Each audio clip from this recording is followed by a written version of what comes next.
A CBS News exclusive from Los Angeles. Growing evidence that gang members are arming themselves for a possible war with the police. President Bush tours the city's burned-out neighborhoods, sees the devastation firsthand.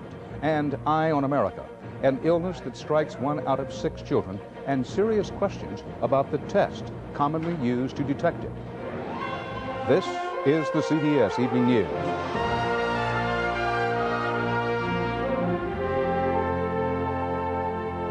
Good evening, Dan Rather reporting. The streets of Los Angeles may be even more dangerous now than they were before the riots. While some looters were carrying off televisions and stereos, CBS News has now proved that street gangs went shopping for weapons for a possible war against the police.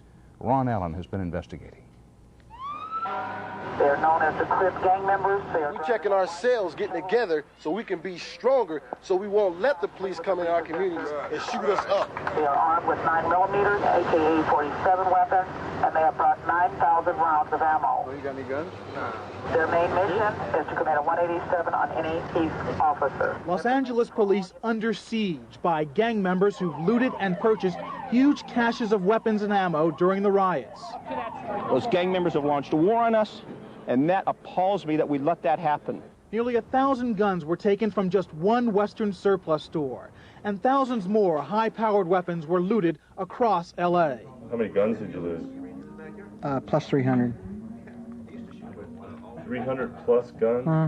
Long guns, rifles, shotguns. Officials are particularly concerned about long-range, high-powered hunting rifles taken from this store, rifles that are good for snipers.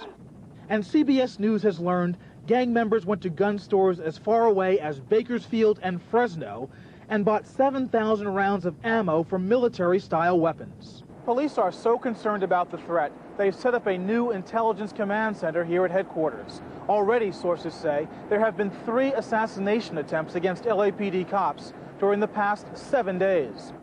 In one incident, shooters fired on undercover police cars as they pulled off a freeway. The police were not injured. In a second incident, a car full of gang members pulled up next to an unmarked police car and opened fire near this police substation. Police knew how serious this violence was on the first night of rioting. They took 150 rounds of fire from inside this public housing project. A lot of them have been flashing their colors, flashing their gang signs, giving us verbal threats. They're basically letting us know who they are and what they plan to do. The majority of the murders and the street violence, the drive-by shootings that are occurring here in Los Angeles are perpetuated by gang violence. The anger between cops and young blacks is deep and cold. We against the police. That's what we're against, the police. Because they've been against us, and now it's time for us to get ours. All the threats and violence come as many of the 100,000 Crips and Bloods gang members are talking peace. But after years of killing each other, now some are talking about killing cops. What happens when the troops leave? When the troops leave, I think we got to just keep our fingers crossed. We'll be intimidated. I'm intimidated.